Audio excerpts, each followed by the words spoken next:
حسبي ربي جل الله ما في قلبي غير الله نور محمد صلى الله لا إله إلا الله حسبي ربي جل الله ما في قلبي.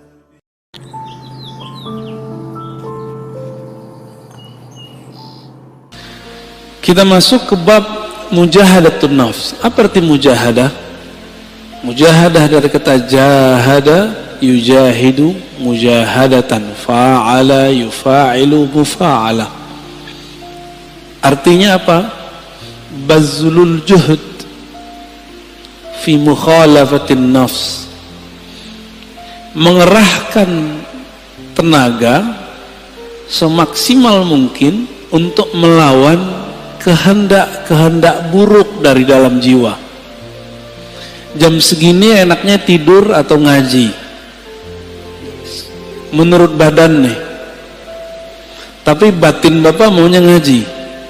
Maka yang duduk sekarang itu bukanlah nafs yang ammarah, tapi nafs yang sudah mulai masuk ke gerbang mutmainnah. Baru gerbang pak, jangan senang dulu. Ya, an-nafs ini jiwa kita, sebagaimana sudah masyhur disebutkan dalam Al-Quran. Ada yang disebut innan nafsa, sesungguhnya jiwa. Ada yang apa? Ammarah, bukan amarah. Ammarah. Ammarah bahasa Arab artinya yukthirul amra, banyak nyuruh-nyuruh kepada apa? Bisu, dengan yang buruk-buruk. Jam 3 enaknya tahajud atau molor. Molor ya. Itu normal. Normal itu. Tapi mujahadatun nafs itu melawan sisi normal manusiawi, menjadi di atas itu. Yang gak pernah tidur, yang gak pernah capek itu siapa? Malaikat. Malaikat itu gak pernah tidur. Maka di saat seseorang melawan rasa ngantuknya, dia sedang menghidupkan sisi malaikat dalam dirinya. Karena dalam diri kita ada karakter nuriyah, karakter malaikat. Kalau mau makan, antum mau makan nih, normalnya orang kalau pagi-pagi jam 7, jam 8 lapar nggak? Terus antum shaim, puasa, malaikat makan nggak? Itu namanya mukhalafatun nafs, mencoba melawan kebiasaan diri. Biasanya makan, dia nggak makan. Jiwa itu level pertama namanya ammarah bisu. An-nafs al-ammarah bisu, jiwa yang selalu mengajak kepada yang negatif. Enggak saya, enggak antum, sama. Mau ustadz, mau kiai, hatta wali, apalagi cuma wali murid ya. Hatta wali Allah itu ada an-nafsnya al-ammarah bisu dalam dirinya. Bedanya dia bisa meredamnya. Jadi jangan dikira para wali itu selamat juga dari an-nafs al-ammarah. Dia ada dalam dirinya, namun Allah mengizinkan untuk meredamnya. Ciri-ciri an-nafs al-ammarah, ide-idenya untuk berbuat yang rendahan itu lebih banyak daripada yang tinggi, yang bernilai. Keinginannya untuk berbuat yang buruk lebih banyak daripada keinginannya melakukan kebaikan. Itu ammarah bisu. Bahkan ammarah bisu ini lawan dari nafsul mutmainnah. Dia menjadi agen-agen maksiat. Kalau ada dia, maksiat tambah seru. itu ammarah bisu. Sebenarnya itu diri kita sendiri ya. Jadi jangan dilihatkan ke orang, itu kita sendiri. Kalau dia agak baik dikit dan menjadi an-nafs al-lawwamah, jiwa yang lawwamah. Apa arti lawwamah? Lama yalumu lauman, mencela. Lawwamah yang banyak mencela dirinya, menyalahkan dirinya. Coba antum habis maksiat nyesel nggak? Habis nyesel nyalahin diri nggak? Atau nyalahin orang? Sama, nyalahin diri, nyalahin orang, berarti an-nafs al-lawwamah. Ada penyesalan, lalu mengalamatkan penyesalan itu ke orang lain, ini gara-gara dia nih, gitu ya, atau ke diri sendiri. Kalau sudah bisa menyalahkan diri sendiri, berarti sudah lolos dari nafsul ammarah masuk ke nafsul lawwamah. Dari nafsul lawwamah sudah di ujungnya, karena sudah bisa memandang bahwa diri kita lah yang bermasalah. Ciri-ciri nafsul lawwamahnya belum bisa disembuhkan kalau maksiat, kalau salah selalu menyalahkan orang. Ini kena handphone nih, ini karena musik nih, musik yang disalahin. Kan baru muncul kemarin ada artis mau hijrah, mau tobat, yang disalahin gitarnya, yang disalahin dia, yang maksiat yang disalahin musiknya. Musik itu awal pembuka maksiat. Masya Allah, saya nggak bela-bela musik juga karena saya nggak bisa main musik. Tapi kalau dia menyalahkan musik, berarti dia belum menyalahkan dirinya sendiri. Yang disalahkan diri kita sendiri. Anda mau tanya sama antum, lebih berbahaya musik atau smartphone? Penyebab maksiat. Lebih banyak maksiat yang ada di smartphone yang antum pegang itu atau musik? Cuma karena musik banyak lawan jenis yang suka sama dia, lalu dia tergoda, yang dia salahkan musiknya. Ada kok orang main musik gak tergoda, malah gak laku-laku juga ada. Jadi gagal karena belajar tazkiyatun nafsnya tidak benar. Belajar tazkiyatun nafsnya ala hawa nafsu yang baru. Jadi belajar tasawufnya tidak dengan cara ulama ahli tasawuf, tapi dengan cara ulama yang mengharamkan tasawuf. Akhirnya begitu jadinya. Ya, terjadilah yang antum tonton beberapa bulan ini. Rame nggak? Rame, ya. Berarti ada yang masalah dalam dirinya, ada masalah dalam gurunya, karena tidak bisa mengarahkan. Jika engkau ingin menyalahkan orang, salahkan diri sendiri. Kita kalau maksiat nggak usah salahkan orang, kita yang masalah.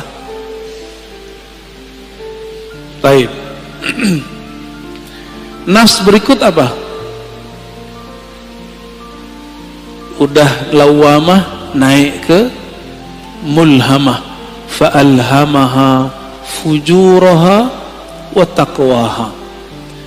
Setelah Allah menyempurnakan jiwa, maka Allah mengilhamkan kepada jiwa bahwa di dalam dirimu, hai jiwa, ada fujur dan takwa. Ini banyak yang salah terjemah ayat, dikira Allah lah yang membisikkan kepada jiwa keburukan dan kebaikan. Bukan. Coba perhatikan ayatnya. Fa'alhamaha fujuraha. Lalu Allah mengilhamkan, memberitahukan kepada jiwa sifat buruknya ini loh, dan takwaha, sifat baik kamu ini.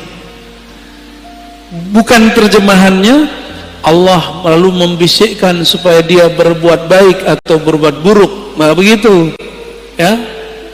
Ini ada fi di dalamnya. Fa'alhamaha fujuraha, wa taqwaha.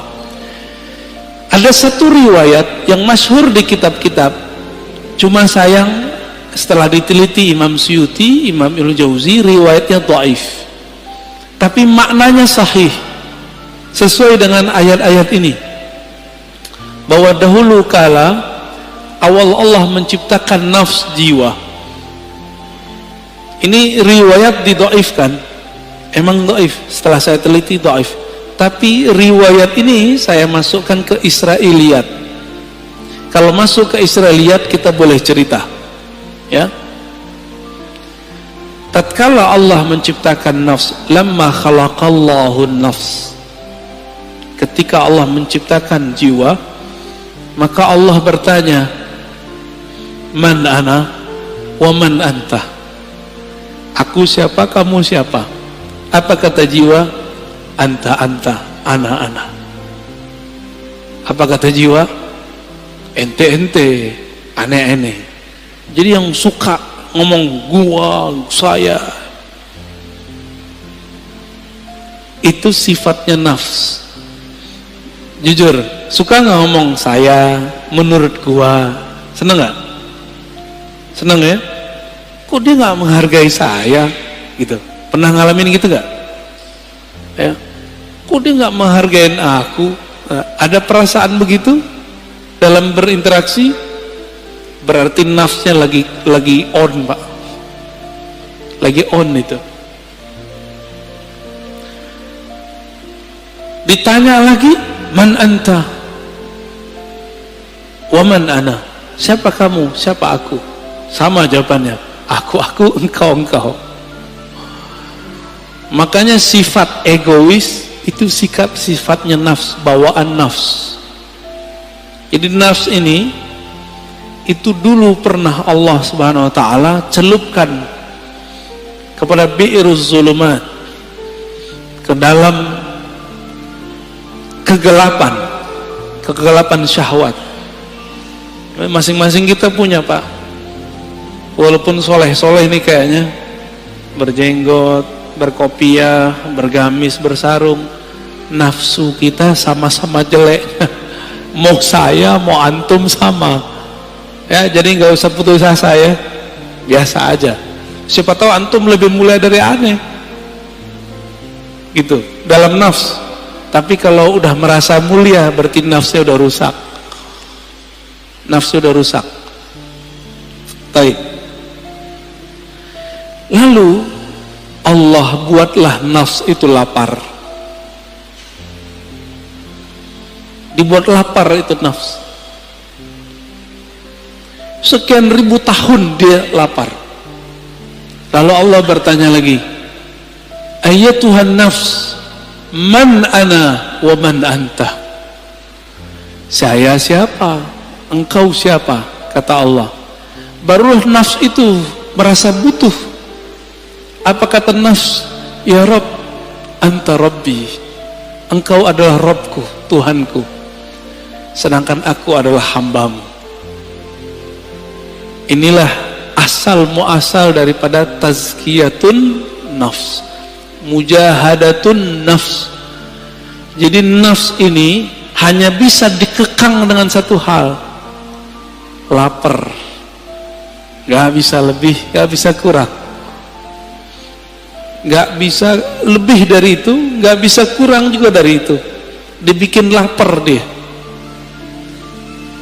Jadi kalau antum merasa bahwa kok susah ngelola diri ini, puasa. Jangan hanya puasa fisik, mulai puasa yang sifatnya lebih detail. Pernahkah kita puasa gadget? Pernahkah kita puasa ngomong yang buruk-buruk? Jangan puasa ngomong gak ngomong sama sekali. Puasa tidak ngomongin orang, bisa gak?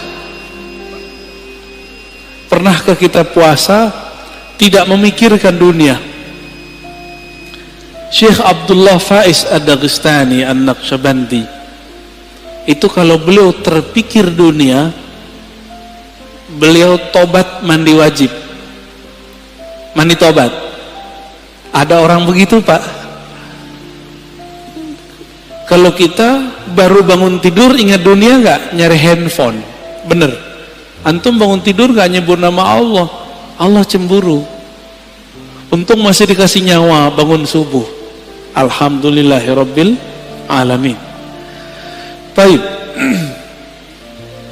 Itu an-nafs al-mulhamah. Allah ngasih tahu kepada jiwa di dalamnya ada fujur, kekejian, kehinaan, syahwat yang meledak-meledak, dan juga ada takwaha, ada nilai baiknya. Maka sampai nanti, sampai kita mati, ini gak akan selesai. Walaupun sudah naik jadi nafsu mutmainnah. Maka jangan pernah merasa aman dari diri kita. Saya gak pernah merasa diri saya aman. Apalagi udah sok-sok suci, doain orang lupa doain diri sendiri. Aku doakan kalian husnul khotimah, dia lupa sama dirinya sendiri. Baru tobat dari musik, udah sok menggurui orang lain. Dia belum tobat daripada egonya. Baru hijrah beberapa bulan, udah berani menggurui orang lain, lupa menggurui dirinya. Lalu melihat orang lain yang melakukan hal masa lalu dia dengan pandangan hina. Kita agak sedih dengan orang-orang begini, ya. Sedih dengan diri kita sendiri. Kok kita mau juga nonton orang begitu, ya. Baik. Inilah gerbang mulhamah. Jika dia sudah mengenal sisi buruknya dan juga mengenal sisi baiknya. Kira-kira kalau orang berakal ngikutin yang mana? Karena dia sudah tahu di dalam dirinya ada sisi buruk, dia tidak menyesali putus asa kalau terjebak pada maksiat. Emang dari sononya udah begitu. Fa'alhamaha fujuraha wa taqwaha. Memang karakternya nafs ini begitu. Dia mengikuti yang rendah-rendah, fujur. Ada yang halal, maunya yang haram. Emang begitu kita. Maka Bapak Saudara makan Allah, kalau kita sudah tahu, coba lihat filosofinya. Kenapa Allah tidak pertama kali mengatakan fa'alhamaha taqwaha wa fujuraha? Tapi yang dimulai apa? Fujur dulu baru taqwa. Walaupun secara bahasa Arab wow itu artinya setara, tapi secara makna apa kata Imam Syafi'i? Ibda bima bada'ahu Allah. Imam Syafi'i itu kalau ketemu ayat susunan, maka beliau mengatakan mulailah memperhatikan dari mana Allah memulai. Itulah rahasianya, bahwa orang itu pasti muncul dulu fujurnya, kekejiannya. Jangan-jangan saya lebih keji daripada antum, kan nggak tahu juga. Jangan-jangan yang berbicara ini lebih hina daripada yang mendengarkan. Tapi jangan putus asa. Allah itu ngasih tahu bahwa diri kita hina. Kalau kita terjebak, jangan putus asa. Kita punya sisi yang takwa, disebut tobat, gitu. Maka orang-orang yang bertobat dari masa lalunya dengan menyalahkan dirinya sendiri, tidak menyalahkan orang lain, lalu mentazkiyah dirinya, membersihkan dirinya, baru kemudian membicarakan yang lain. Orang ini sudah mulai naik ke makom berikutnya, an-nafs al-mutmainnah, jiwa yang tenang. Lalu bagaimana cara supaya jiwa itu bisa dibersihkan? Maka kita katakan mujahadah itu nama sekolahnya, kurikulumnya namanya tazkiyatun nafs. Bisa bedain? Tasawuf itu nama kampungnya. Jadi tidak ada namanya tazkiyatun nafs kalau tidak bertasawuf. Nggak akan ada, Pak. Oh, ini sudah ada sebelum tasawuf.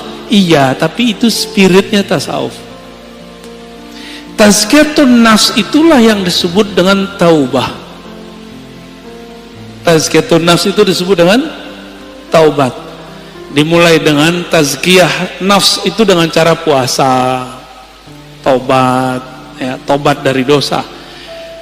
Jadi kalau kita turunkan tasawuf, mujahadatun nafs, apalagi tazkiyatun nafs, begitu modelnya. Jadi kalau ada orang mengajak kajian tazkiyatun nafs tapi tidak memulai dengan tasawuf, gimana kurikulumnya? Pasti ada halalnya, pasti ada kelemahannya. Kayak gitu modelnya ya, karena nggak tahu petanya. Tadi dimulai dari jiwa yang 4, ammarah, lawamah, mulhamah, baru masuk mutmainnah. 4 aja udah cukup dulu sebelum yang 3 yang lain. Jadi taubat itu bukan saja dengan cara mencela maksiat kita. Taubat itu dengan cara tazkiyah, itu pertama. Lalu tahliyah yang kedua. Apa arti tazkiyah? Membersihkan diri dari yang kotor. Kita kalau mau sholat, tubuh kita kotor, kita langsung sholat atau mandi dulu? Mandi itu namanya tazkiyatun nafs. Mandinya orang-orang maksiat tobat. Supaya simbol dan maknanya nyatu, maka ada namanya mandi tobat. Pernahkah kita mandi tobat? Maka mulai pagi ini coba Bapak sekali sehari niat kalau mandi itu mandi tobat. Mau ngamalin? Ya, jadi ketika kita mandi, kalau mandi tobat berani nggak pakai celana? Maka pakai kain basahan. Kecuali antum bukan mandi tobat, pakai kain basahan atau pakai celana kita mandi. Cara mandinya gimana? Mulai dari wudu, lamain di kaki, siram kaki kita dulu. Udah siram kaki, mulai pundak, baru kepala. Niatkan, ya Rob, ampuni dosaku, jadikan dosaku hanyut seperti hanyutnya daki-daki di badanku dengan air ini. Dalam hati kita ngomong. Itu cara mandi tobat. Dulu mandi tobatnya cuma diajarkan di surau-surau, zawiyah-zawiyah. Ini sekarang kita bagiin aja lah ya. Lama amat antum mau jadi orang bener. Kita juga lama menjadi orang bener. Dulu harus ngaji dulu. Sama-sama belajar bener kita ya. Mau ngamalin ya, sama-sama kita amalkan mandi tobat. Bid'ah itu Ustaz, ya makan aja tuh bid'ah itu. Ini udah diamalkan banyak ulama. Dari mana dalil mandi tobat? Teman-teman, orang masuk Islam mandi nggak? Dianjurkan mandi nggak? Bener. Maka ada mandi dari kafir masuk Islam. Dari situ ulama kita ngambil, kita sudah Islam, melakukan maksiat, udah tahu lebih gede nggak dosanya? Lebih gede dosanya. Maka secara batin lebih kufur. Masuk lagi ke ranah iman, kita mandi lagi. Dari situ dalilnya. Ya. Jadi mandi tobat bukanlah bid'ah, mandi tobat adalah sesuatu yang lebih sunnah daripada mandinya orang kafir masuk Islam. Orang kafir masuk Islam wajar, dia tadinya kafir, sekarang masuk Islam. Kita ini sudah Islam, tapi melakukan kerjaan orang-orang kafir. Lebih kufur nggak? Lebih wajib nggak kira-kira mandi tobatnya? Menurut saya itu lebih wajib ya.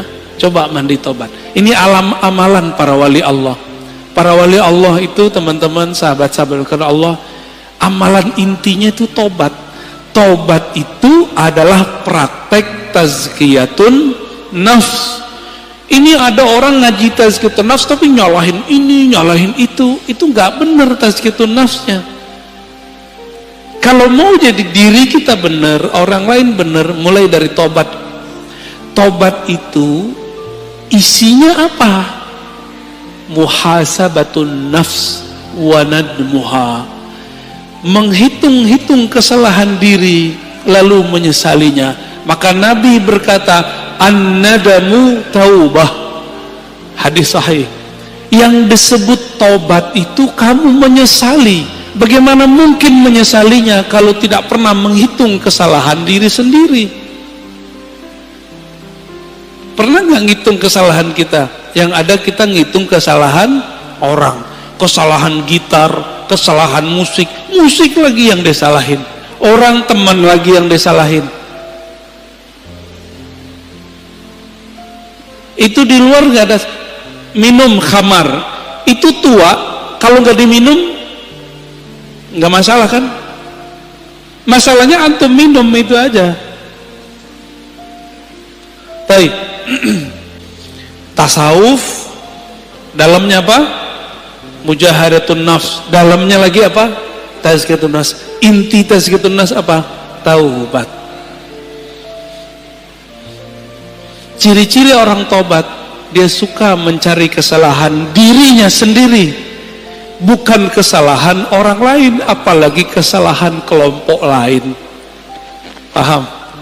Apalagi kesalahan thariqat lain, manhaj lain. Kalau di dunia kerja, ciri-ciri orang yang sudah tobat, pribadi tobat, dia kalau ada kesalahan dalam pekerjaan tim tidak suka menyalahkan kawannya, tapi dia suka menyalahkan dirinya sendiri.